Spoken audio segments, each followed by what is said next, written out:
एक बात बोले, कह दो बोलो।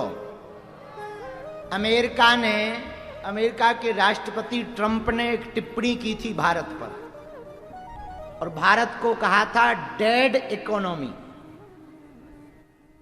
क्या कहा था? डेड इकोनॉमी, मतलब मरी हुई अर्थव्यवस्था।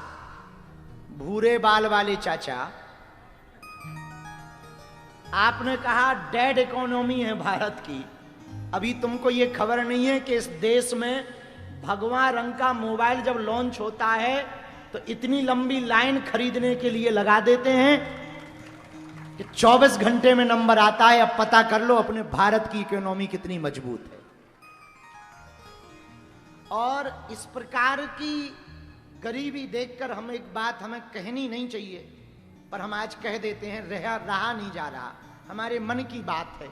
भारत में अभी ऐसे बहुत लोग हैं जो एक टाइम के भोजन के लिए भी मोहताज हैं।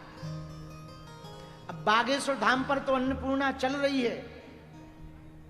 यदि भारत के चुनाव 10 साल के लिए बंद करा दिए जाएं और वो चुनाव में जो खर्चा होता है वो खर्चा गरीबों पर कर दिया जाए तो भारत विश्व की सबसे बड़ी अर्थव्यवस्था बनकर के उभरेगा।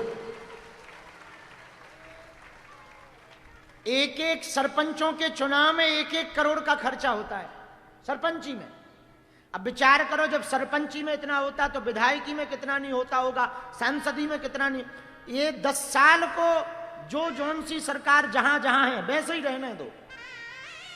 चुनाव का पूरा खर्चा बड़े बड़े पंडालों में, बड़ी बड़ी रैलियों में जो किया जाता है ना पार्टी फंड के नाम पर, यदि वो गरीबों के आशियाना बसाने में, गरीबों की मदद करने में उस खर्चा को कर दिया जाए ना, हम दावे के साथ कहते हैं भारत में एक भी आदमी गरीब नहीं बचेगा।